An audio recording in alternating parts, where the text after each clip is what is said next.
ಗೆಳೆಯರೇ ನಮಸ್ಕಾರ, ಹೇಗಿದ್ದೀರಿ ಎಲ್ಲರೂ?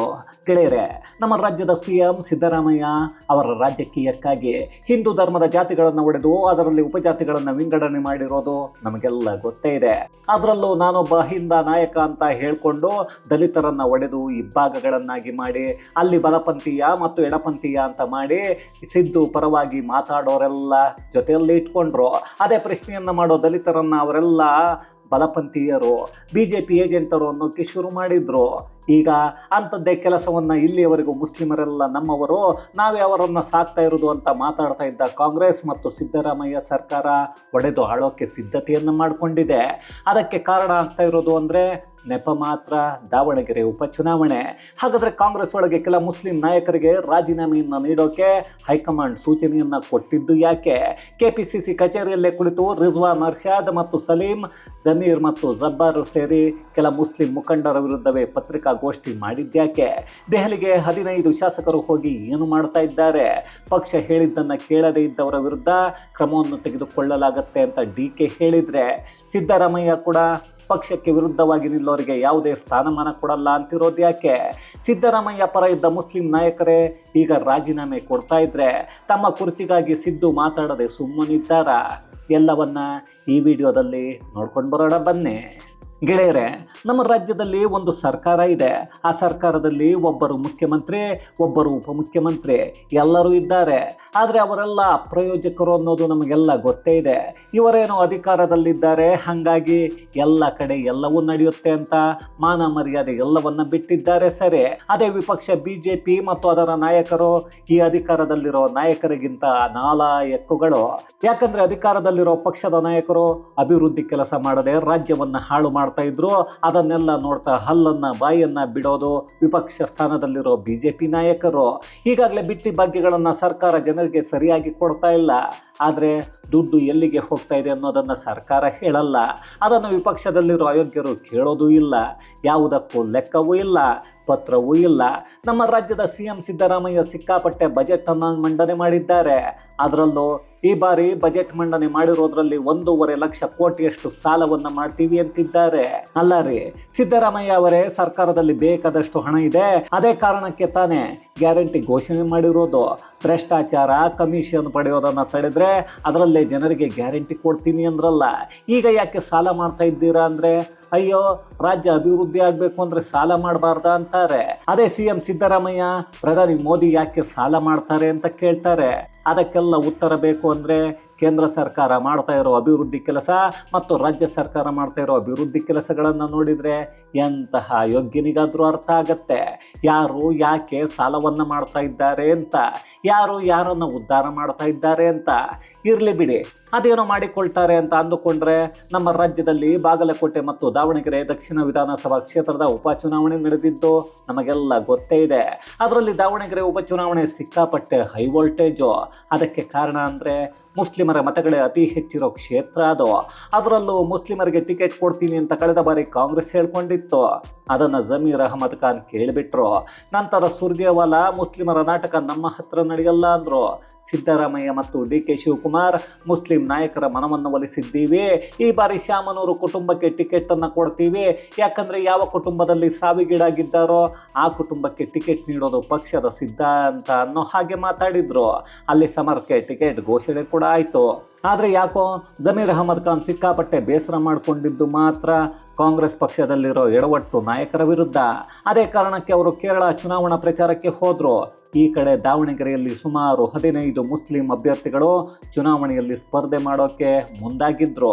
ಸಾದಿಕ್ ಪೈಲ್ವಾನ್ ಕೂಡ ನಾನು ಯಾರು ಬಂದು ಹೇಳಿದ್ರು ನಾಮಪತ್ರವನ್ನು ಹಿಂಪಡೆಯಲ್ಲ ಅನ್ನೋ ಘೋಷಣೆಯನ್ನು ಮಾಡಿದ್ರು.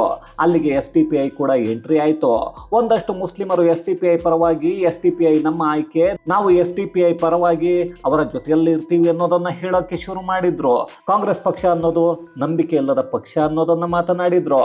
ಇನ್ನೊಂದು ಕಡೆ ಸಾದಿಕ್ ಪೈಲ್ವಾನ್ ಅನ್ನೋ ಬಂಡಾಯ ಅಭ್ಯರ್ಥಿ ಇದ್ದಕ್ಕಿದ್ದ ಹಾಗೆ ನಾನು ಕಾಂಗ್ರೆಸ್ ಪರ, ಕಾಂಗ್ರೆಸ್ ಅಭ್ಯರ್ಥಿ ಸಮರ್ಥ ಶಾಮನೂರು ಪರವಾಗಿ ಪ್ರಚಾರವನ್ನ ಮಾಡ್ತೀನಿ. ಅವರ ಅಜ್ಜ ಶಾಮನೂರು ಶಿವಶಂಕರಪ್ಪ ಇದ್ರಲ್ಲ, ಬಹಳಷ್ಟು ಅಭಿವೃದ್ಧಿ ಕೆಲಸಗಳನ್ನ ದಾವಣಗೆರೆ ದಕ್ಷಿಣದಲ್ಲಿ ಮಾಡಿದ್ದಾರೆ ಅಂದ್ರು. ಆದರೆ ದಾವಣಗೆರೆ ದಕ್ಷಿಣದಲ್ಲಿ ನೋಡಿದರೆ ಯಾವುದೇ ಅಭಿವೃದ್ಧಿ ಆಗಿಲ್ಲ ಅನ್ನೋದು ಪ್ರತಿಯೊಬ್ಬರಿಗೂ ಗೊತ್ತೇ ಇದೆ. ಆದರೂ ರಾತ್ರೋರಾತ್ರಿ ಸಾದಿಕ್ ಪೈಲ್ವಾನ್ ಉಲ್ಟಾ ಹೊಡೆದದ್ದು ಬಹಳಷ್ಟು ಮುಸ್ಲಿಂ ಯುವಕರಿಗೆ ಇಷ್ಟ ಆಗಲಿಲ್ಲ.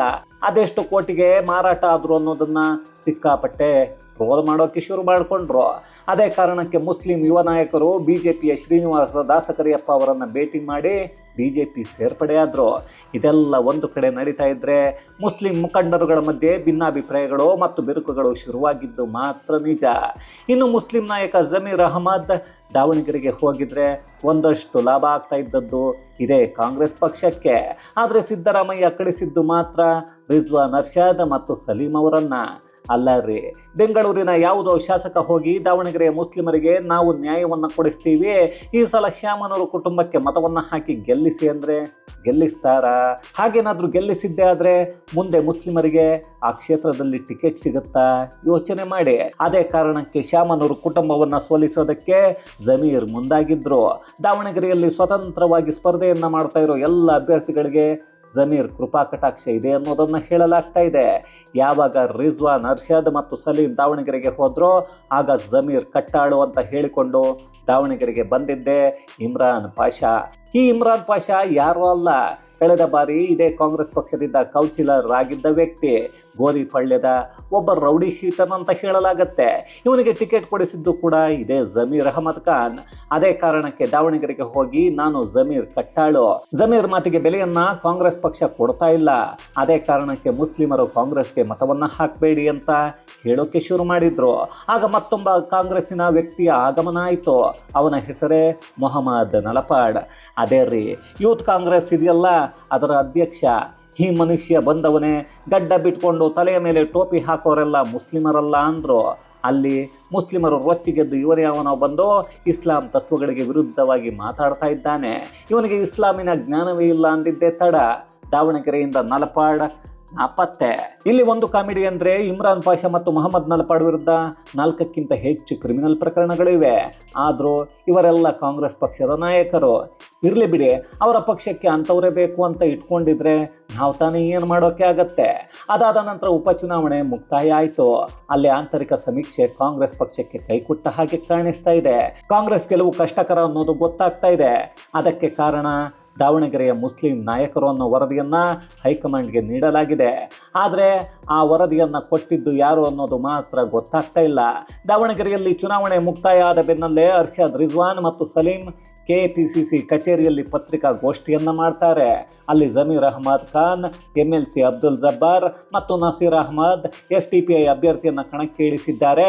SDPIಗೆ ಜಮೀರ್ ಫಂಡಿಂಗ್ ಮಾಡಿದ್ದಾರೆ. ಅದೇ ಕಾರಣಕ್ಕೆ ಅಲ್ಲಿ ಯಾವುದೇ ಮುಸ್ಲಿಂ ನಾಯಕರು ಕಾಂಗ್ರೆಸ್ ಅಭ್ಯರ್ಥಿಯ ಪರ ಪ್ರಚಾರ ಮಾಡೋಕೆ ಬಂದಿಲ್ಲ ಅನ್ನೋದನ್ನು ಹೇಳಿದ್ರು. ಇದನ್ನೇ ಇಟ್ಕೊಂಡು ಈಗ ಕಾಂಗ್ರೆಸ್ ಹೈಕಮಾಂಡ್ ಅಬ್ದುಲ್ ಜಬ್ಬಾರ್ ಮತ್ತು ನಸೀರ್ ಅಹಮದ್ ಇಬ್ಬರಿಗೂ ರಾಜೀನಾಮೆಯನ್ನು ಕೊಡಬೇಕು ಅನ್ನೋ ಸೂಚನೆಯನ್ನು ಕೊಟ್ಟಿದೆ. ಹಾಗೇನಾದರೂ ಕೊಡದೇ ಇದ್ರೆ ಪಕ್ಷದಿಂದ ಉಚ್ಚಾಟನೆ ಮಾಡೋ ಎಚ್ಚರಿಕೆಯನ್ನು ಕೊಡ್ತಾ ಇದೆ. ಈಗಾಗಲೇ ಅಬ್ದುಲ್ ಜಬ್ಬಾರ್ ಕೆಪಿಸಿಸಿ ಅಲ್ಪಸಂಖ್ಯಾತ ಘಟಕಕ್ಕೆ ರಾಜೀನಾಮೆಯನ್ನು ಕೊಟ್ಟಿದ್ದಾರೆ. ಅದನ್ನು DK ಶಿವಕುಮಾರ್ ಅಂಗೀಕಾರ ಮಾಡಿ ಆ ಘಟಕವನ್ನೇ ವಿಸರ್ಜನೆ ಮಾಡಿದ್ದಾರೆ. ಅಲ್ಲಿಗೆ ಇನ್ನು ಮುಂದೆ ಕರ್ನಾಟಕ ಕಾಂಗ್ರೆಸ್ ಅಲ್ಲಿ ಅಲ್ಪಸಂಖ್ಯಾತರ ಘಟಕವೇ ಇರಲ್ಲ. ಅಬ್ದುಲ್ ಜಬ್ಬಾರ್ ಅವರನ್ನು ರಾಜೀನಾಮೆ ಕೊಡೋದಕ್ಕೆ ಕಾರಣ ಏನು ಅಂತ ಕೇಳಿದರೆ ಅವರು ಮಾತಾಡ್ತಾ ಇರೋದು, ನಮ್ಮಲ್ಲೇ ಇರೋ ಕೆಲ ಮುಸ್ಲಿಂ ನಾಯಕರು ಮಂತ್ರಿ ಆಗೋ ಆಸೆಯಿಂದ ಜಮೀರ್ ಅಹಮದ್ ಮತ್ತು ನಮ್ಮ ವಿರುದ್ಧ ಇಲ್ಲದ ಹೇಳಿಕೆಗಳನ್ನು ಕೊಡ್ತಾ ಇದ್ದಾರೆ. ನಮ್ಮನ್ನು ಅಲ್ಲಿ ಯಾರು ಪ್ರಚಾರ ಮಾಡೋದಕ್ಕೆ ಕರೀಲೇ ಇಲ್ಲ, ಆದರೂ ನಾವ್ಯಾಕೆ ಹೋಗಬೇಕು ಅಂತ ಕೇಳ್ತಾರೆ. ಅವರೆಲ್ಲ ಒಂದು ಬಾರಿ MLA ಆಗಿರೋರು. ಇಷ್ಟು ವರ್ಷ ದಾವಣಗೆರೆಯಲ್ಲಿ ಅವರೇ ಪ್ರಚಾರ ಮಾಡಿ ಗೆಲ್ಲಿಸ್ತಾ ಇದ್ರ. ಅದರಲ್ಲೂ KPCC ಕಚೇರಿಯಲ್ಲಿ ಪತ್ರಿಕಾಗೋಷ್ಠಿಯನ್ನು ಮಾಡ್ತಾರೆ ಅಂದರೆ ಇದರ ಹಿಂದೆ ಬೇರೇನೋ ನಡೀತಾ ಇದೆ. ಮುಸ್ಲಿಮರನ್ನ ಇಬ್ಬಾಗ ಮಾಡೋಕೆ ಯಾರೋ ನಿಂತಿದ್ದಾರೆ ಅನ್ನೋದು ಗೊತ್ತಾಗ್ತಾ ಇದೆ ಅಂತಿದ್ದಾರೆ. ಇನ್ನು ಇಷ್ಟೆಲ್ಲ ಆಗ್ತಾ ಇದೆ ಸರಿ, CM ಸಿದ್ದರಾಮಯ್ಯ ಅವರ ರಾಜಕೀಯ ಕಾರ್ಯದರ್ಶಿ ನಸೀರ್ ಅಹಮದ್ ರಾಜೀನಾಮೆಯನ್ನು ನೀಡ್ತಾರೆ ಅನ್ನೋ ಮಾತುಗಳು ಈಗ ಕೇಳಿ ಬರ್ತಾ ಇವೆ. ಅದನ್ನು ಸಿದ್ದರಾಮಯ್ಯ ಅವರನ್ನು ಕೇಳಿದರೆ ಅಯ್ಯೋ ಅವರು ಇನ್ನೂ ರಾಜೀನಾಮೆಯನ್ನು ಕೊಟ್ಟಿಲ್ಲ, ಮುಂದೆ ಕೊಡಬಹುದು ಅಂತಿದ್ದಾರೆ. ಅಲ್ಲಿಗೆ ಅವರ ರಾಜೀನಾಮೆ ಕೂಡ ಪಕ್ಕ ಅನ್ನೋದನ್ನು CM ಸಿದ್ದರಾಮಯ್ಯ ಅವರೇ ಹೇಳ್ತಾ ಇದ್ದಾರೆ. ಹಾಗಾದರೆ ಸಿದ್ದರಾಮಯ್ಯ ಇಲ್ಲಿಯವರೆಗೂ ನಾನು ಮುಸ್ಲಿಮರ ಪರ ಅಂದಿದ್ದು ಸುಳ್ಳ? ನಾನೇ ಮುಂದಿನ ಜನ್ಮದಲ್ಲಿ ಮುಸ್ಲಿಂ ಆಗಿ ಹುಟ್ಟಿಬಿಡ್ತೀನಿ ಅಂದಿದ್ದು ಅದೆಂಥ ಸುಳ್ಳು ಅನ್ನೋದು ಈಗ ಗೊತ್ತಾಗತ್ತೆ. ಇದೇ ಸಿದ್ದರಾಮಯ್ಯ ಒಂದು ಕಾಲದಲ್ಲಿ ದಲಿತರನ್ನು ಇಬ್ಬಾಗ ಮಾಡಿದ್ರು. ಈಗ ಅದೇ ರೀತಿ ಮುಸ್ಲಿಮರನ್ನು ಇಬ್ಬಾಗ ಮಾಡ್ತಾ ಸಿದ್ದರಾಮಯ್ಯ ಹೇಳಿದ್ದನ್ನು ಕೇಳೋ ನಾಯಕರನ್ನು ಪಕ್ಕದಲ್ಲಿ ಇಟ್ಕೊಂಡು ಅವರಿಗೆ ಸೆಡ್ಡನ್ನು ಹೊಡೆಯೋರನ್ನು ಪಕ್ಷದಿಂದ ದೂರ ಇಡೋ ಕೆಲಸಕ್ಕೆ ಮುಂದಾಗ್ತಾ ಇದ್ದಾರೆ. ಅದರಲ್ಲೂ ಈಗ ಬಲಪಂಥೀಯ ಮುಸ್ಲಿಮರು ಮತ್ತು ಎಡಪಂಥೀಯರು ಅನ್ನೋ ಪಟ್ಟವನ್ನು ಕಟ್ಟೋಕ್ಕೆ ಮುಂದಾಗಿದ್ದಾರೆ. ಹಾಗೇನಾದರೂ ಸಿದ್ದರಾಮಯ್ಯ ಮತ್ತು ಕಾಂಗ್ರೆಸ್ ಪಕ್ಷ ಮಾಡಿದ್ದೇ ಆದರೆ ಕರ್ನಾಟಕದಲ್ಲಿ ಕಾಂಗ್ರೆಸ್ ಹೇಳೋದಕ್ಕೆ ಹೆಸರೇ ಇಲ್ಲದ ಹಾಗೆ ಆಗತ್ತೆ. ಇಲ್ಲಿ ಆಗಬೇಕು ಅಂತ ಏನಿಲ್ಲ, ಅದನ್ನು ಮುಂದಿನ ವಿಧಾನಸಭಾ ಚುನಾವಣೆಯಷ್ಟರಲ್ಲಿ ಸಿದ್ದರಾಮಯ್ಯ ಅವರೇ ಮಾಡ್ತಾರೆ. ಅದೇ ಅವರ ಉದ್ದೇಶ. ಇದನ್ನು ಸಿದ್ದರಾಮಯ್ಯ CM ಆದ ದಿನವೇ ನಾವು ಹೇಳಿದ್ವಿ. ಆದರೂ ಈಗಲಾದರೂ ಮುಸ್ಲಿಮರು ಬದಲಾಗ್ತಾರಾ ಅಥವಾ BJP ಗುಮ್ಮ ಅಂತ ಕಾಂಗ್ರೆಸ್ ಏನಾದರೂ ಮಾಡಲಿ, ಹೆಂಗಾದರೂ ಹೊಡಿಲಿ, ನಾವು ಅವರ ಜೊತೆನೇ ಇರ್ತೀವಿ, ಅವರು ಹೊಡಿತಾನೆ ಇರಲಿ, ನಾವು ಒಡಿಸ್ಕೊಳ್ತಾನೆ ಇರ್ತೀವಿ ಅಂತಾರ ಅನ್ನೋದು ಗೊತ್ತಿಲ್ಲ. ಇಲ್ಲಿ ಜಮೀರ್ ಇಲ್ಲ ಅಂದರೆ ಬೇರೆ ಮುಸ್ಲಿಂ ನಾಯಕರನ್ನು ತೋರಿಸಿದ್ರೆ ಮುಸ್ಲಿಮರ ಮತಗಳು ಬರುತ್ತವೆ ಅನ್ನೋ ಭ್ರಮೆಯಲ್ಲಿದೆ ಕಾಂಗ್ರೆಸ್ ಪಕ್ಷ. ಆದರೆ ವಾಸ್ತವ ಬೇರೆಯೇ ಇದೆ. ಜಮೀರ್ ಈಗಾಗಲೇ ಭಾರತದ ತುಂಬ ಹೆಸರನ್ನು ಮಾಡಿರೋ ಮುಸ್ಲಿಂ ನಾಯಕ ಮತ್ತು ಮುಖಂಡ. ಈಗ ಆ ಜಾಗಕ್ಕೆ ಬೇರೆ ಯಾರನ್ನು ರೆಡಿ ಮಾಡಿಕೊಂಡಿದ್ದೀವಿ ಅನ್ನೋ ಭ್ರಮೆಯಲ್ಲಿ ಕಾಂಗ್ರೆಸ್ ಇರುತ್ತೆ. ಅದು ದೊಡ್ಡ ಹೊಡೆತವನ್ನು ಕೊಡೋದು ಗ್ಯಾರಂಟಿ. ಈಗಾಗಲೇ ಸಚಿವ ಸಂಪುಟ ಪುನರ್ರಚನೆ ಆಗಬೇಕು ಅಂತ ಒಂದಷ್ಟು ನಾಯಕರು ದೆಹಲಿಗೆ ಹೋಗಿದ್ರು. ಅಲ್ಲಿ ಖುಷಿ ಪಡೋ ವಿಷಯವನ್ನು ಹೈಕಮಾಂಡ್ ಹೇಳಿದೆ ಅನ್ನೋದನ್ನು ಕೆಲ ಕಾಂಗ್ರೆಸ್ MLAಗಳು ಹೇಳ್ತಾ ಇದ್ದಾರೆ. ಆದರೆ ಹೈಕಮಾಂಡ್ ಅಂದರೆ ಯಾರು ಅನ್ನೋದನ್ನು ಇವರು ಸರಿಯಾಗಿ ಹೇಳ್ತಾ ಇಲ್ಲ.